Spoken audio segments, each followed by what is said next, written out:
Assalamualaikum warahmatullahi wabarakatuh. Anak-anakku sekalian yang saya hormati, pada kesempatan kali ini kita akan membahas tentang kenakalan remaja zaman now dan cara menghindarinya atau problem solvingnya.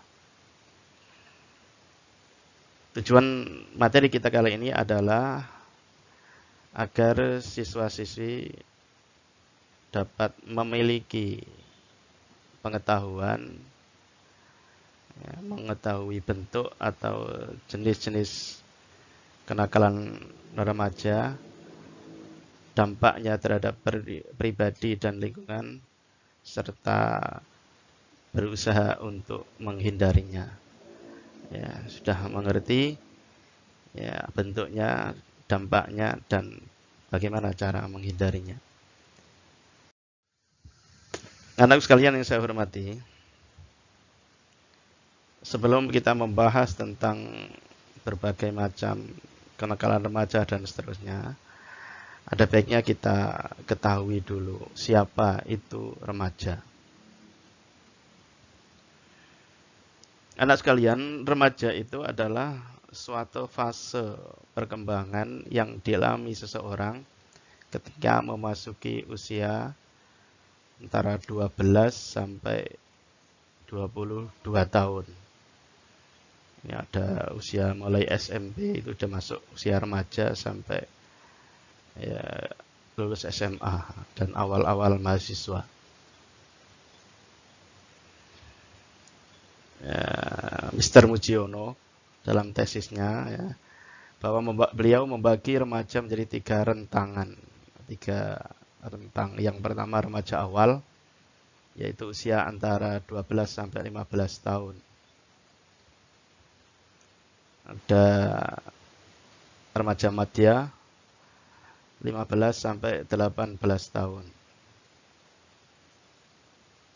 Di remaja awal ini masa tahanan. Jadi harus ada disiplin-disiplin yang gak keras ya.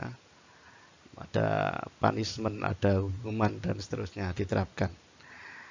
Usia 15 sampai 18 ini biasanya usia-usia SMA. Ini pendekatannya beda lagi. Ini adalah ya sudah mulai pendekatan persuasif. Kan ya mulai sahabat ya, bukan tawanan tapi sahabat. Ketika ada remaja akhir, ini yang sudah mulai kuliah ya, biasanya 19 sampai 20 tahun ini masa-masa kuliah. Ini mulai bisa berpikir yang rasionalis, biasanya emosinya sudah mulai bisa ya, diredam ya. Dan persiapan pernikahan ya, di remaja-remaja akhir ini. Ini remaja ya. Kita bahas remaja, ada tiga rentangan tadi. Kesimpulannya bahwa masa remaja merupakan masa peralihan dari kanak-kanak ke dewasa. Hal ini sering membuat bingung baik si remaja sendiri maupun orang tua. Biyen gak no brengose, saiki metu brengose. Biyen ya awake sik krempeng, saiki mulai ono isine. Ya, secara fisik, secara psikologis juga berpengaruh. Jadi anak mulai bingung, orang tua ya bingung. Sering kali orang tua juga tidak tahu harus buat apa kepada anak remajanya. Dianggap mulai nakal, nggak nurut, dan sebagainya. Memang kondisinya seperti itu. Fase perkembangan remaja, yang pertama adalah perkembangan emosi, kejiwaan atau batinnya. Ya, remaja itu biasanya kalau emosinya mulai menunjukkan sensitif, muring-muringan, ya, emosinan, reaksinya kuat, ya, gengsinya tinggi, temperamental, mau muring-muringan. Ya. dan suka menentang. Itu memang biasa, memang itu gawane ya. Gawane remaja, memang masa perubahan tadi, pancaroba. Ya, mudah tersinggung, marah, sedih, murung, ya, dikeras ya minggat, ya, gak kayak kon sabar sih ya moh. Agresif, ya, suka melawan, keras kepala, suka berkelahi, usil, ya. Itu memang masa-masa perkembangan siswa.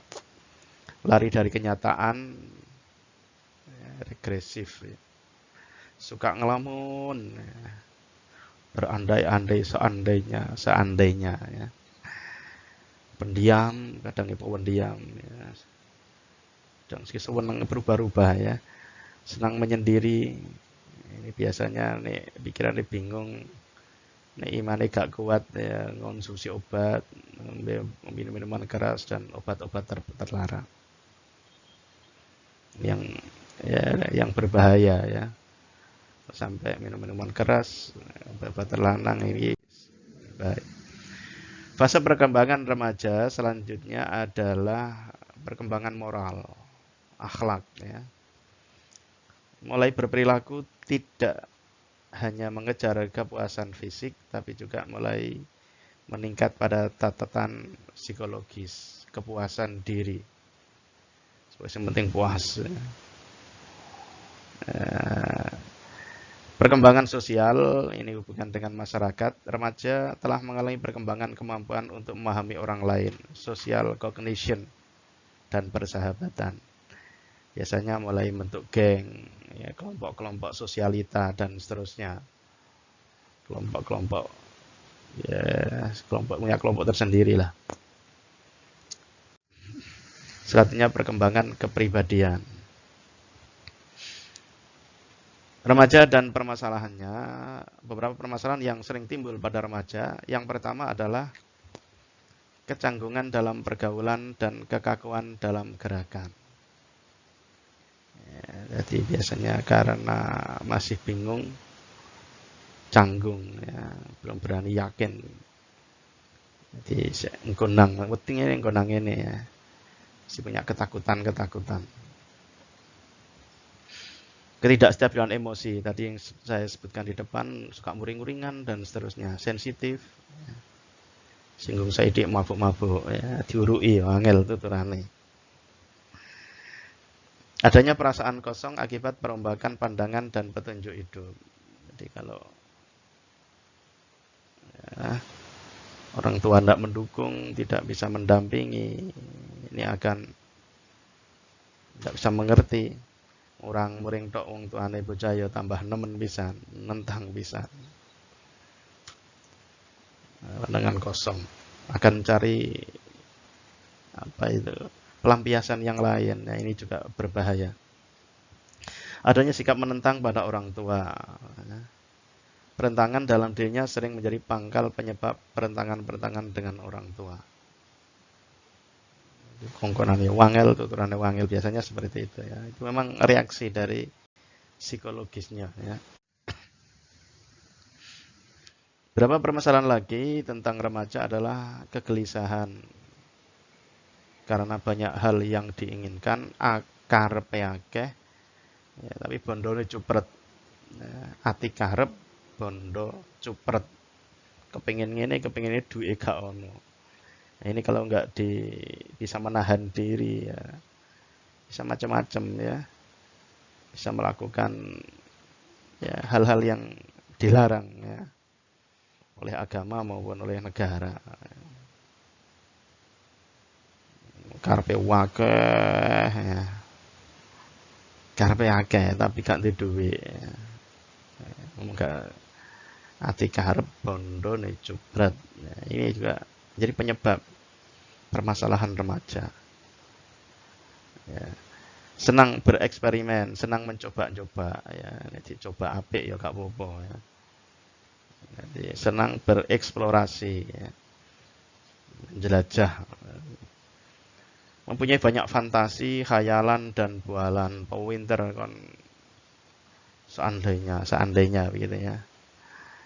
Jadi memang masanya masa remaja, wis tuwek seandainya itu gak wayahe.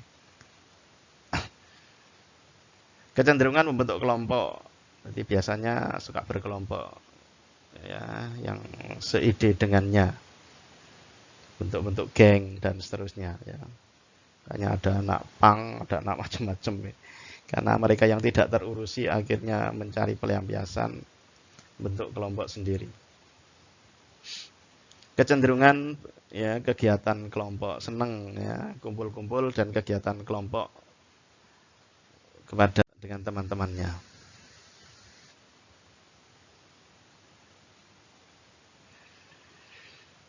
Kesimpulannya bahwa kenakalan remaja dalam studi masalah sosial dapat dikategorikan ke dalam perilaku menyimpang. Perilaku yang dianggap menyimpang itulah dinamakan kenakalan remaja. Dalam perspektif perilaku menyimpang masalah sosial terjadi karena terdapat penyimpangan perilaku dari berbagai aturan-aturan sosial. Biasanya karena tidak menuruti aturan-aturan sosial, dianggap menyimpang, maka remaja dianggap nakal. Padahal ya penyebab kenalkannya juga macam-macam tadi ya. Pengaruh fisik, pengaruh emosi dari dalam, pengaruh psikologi dan seterusnya. Perilaku menyimpang dari aturan ini dapat dianggap sebagai sumber masalah karena dapat membahayakan tegaknya sistem sosial. Ya. Ada 3 hal penting yang berperan dalam kenakalan remaja. Jadi jangan yang disalahkan gitu remaja tok, tapi ada 3 hal penting yang berpengaruh. Yang pertama adalah keluarga. Biasanya anak nakal itu faktor utamanya adalah keluarganya yang kurang harmonis, kurang care. Ya.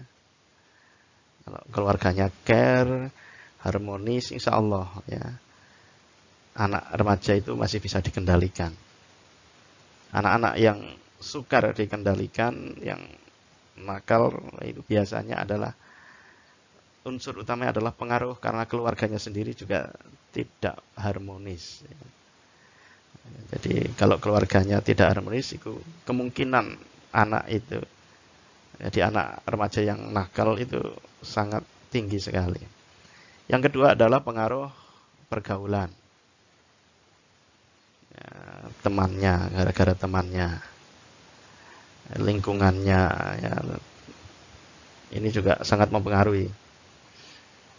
Jadi kalau berteman kepada orang baik akan ketularan baiknya, kalau berteman dengan yang jelek maka juga akan terkena imbasnya. Sama seperti kita mendekat kepada orang yang berjualan minyak wangi, walaupun kita tidak dikasih minyak wangi, maka kita akan ikut wangi baunya. Beda lagi kalau kita mendekat dengan orang yang nguras seren, ya, nguras kotoran, walaupun kita sendiri tidak terkena kotorannya, kita juga baju kita juga akan kena baunya. Sama dengan Anda ke TPI, itu walaupun Anda tidak ya, ikut ngorek, ambune TPI itu ambune sampai mesti awamis. Yang ketiga adalah akibat yang timbul dari remaja itu sendiri. Ya, memang gawane beling ya. Tapi ini enggak ya. Ini efek yang ketiga, penyebab yang ketiga. Tapi yang paling utama hasil pengamatan itu adalah akibat keluarga, pengaruh keluarga, pengaruh pergaulan. Anak sekalian yang saya hormati, ya, ini bentuk-bentuk jenis kenakalan remaja biasanya ya senengane tawuran, bolos, game-gamean, merokok, drug, ya, ngombe-ngombenan, pacaran di luar batas, ya di luar batas sampai terjadi LKMD, lamaran kari meteng dhisik, atau ya, MBA, Married by Accident, geng yang kegiatan negatif, misalnya balapan liar, atau ya geng kayak geng pangaitan ngulon gak jelas tujuannya. Ini geng yang negatif. Geng yang bagus ya, misalnya kelompok-kelompok belajar, voli, kelompok olahraga, sepeda dan seterusnya, ini bagus ya. Ya, biasanya kenakalan remaja adalah melakukan bullying, pembulian terhadap temannya. Jadi sering ya, ini tidak berandang laki-laki, perempuan, biasanya perempuan tambah nemen ya, royokan pacar, royokan apa, jambak-jambakan. Ini juga bentuk kenakalan remaja. Perbuatan pelanggaran etika dan sopan santun, nggak punya sopan santun. Pengumpasan, pencurian, perampokan, dan tindakan kriminal. Kalau sampai perampokan, tindakan kriminal ini nanti efeknya ya, kalau di sekolah ya akan dikeluarkan. Sampai perampokan kriminal, ini di aturan tata tertib SMA Negeri Paciran akan dikeluarkan dari sekolah. Dan lain sebagainya, masih banyak lagi. Jadi faktor internalnya adalah, penyebab kenakalan ini faktor internalnya adalah krisis identitas, kontrol dirinya lemah. Jadi ini kalau dari diri remaja itu sendiri ya, krisis identitas, mencari identitas diri, jati diri siapa saya, kontrol dirinya lemah. Faktor eksternal, faktor dari luar, biasanya adalah keluarga atau perceraian orang tua, ini juga penyebab kenakalan remaja ya. Buat teman yang kurang baik, tadi saya sebutkan, lingkungan tempat tinggal yang kurang kondusif.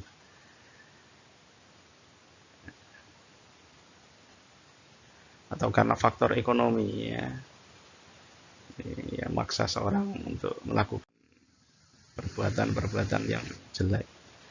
Cara mengatasinya adalah satu, perlunya kasih sayang, perhatian, dan pengawasan dari orang tua yang tidak terlalu melekang ya, tidak terlalu mengekang, dikewekang kok, tapi solusinya gak dikasih ya. Orang tua harus pemblokiran media komunikasi yang berpengaruh buruk terhadap remaja ya, konten-konten yang jelek ya, ini harus diblokir, orang tua harus mengawasinya. Remaja harus banyak dapat pendidikan agama ya, sebuah langgar, sebuah masjid, tempat pendidikan agama, insya Allah selamat ya. Sholat barang ini ya, gelem sholat insya Allah ya akan terkurangi. Karena inna sholat tanha anil fahsya wal munkar. Nah, sholat akan ya mencegah, menghalangi perbuatan keji dan mungkar.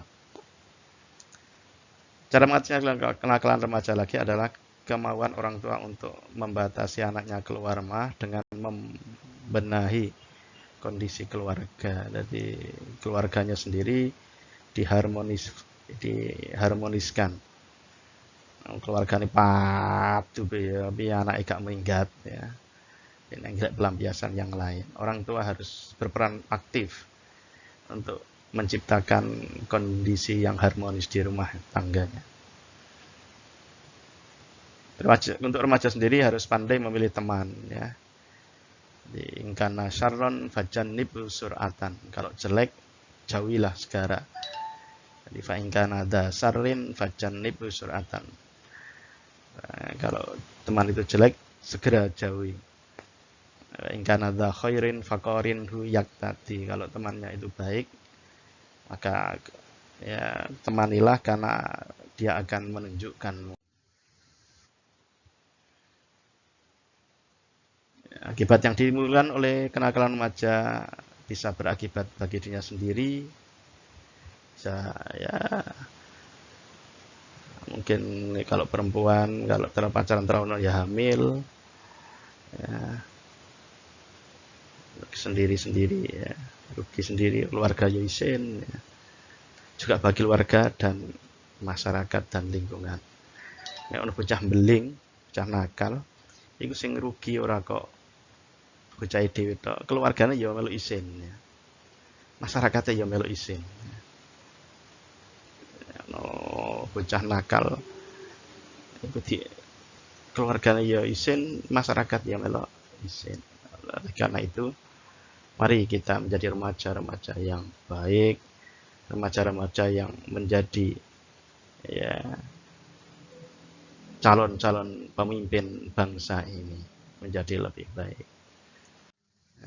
Saya akhiri, ihdinas siratal mustaqim. Assalamualaikum warahmatullahi wabarakatuh.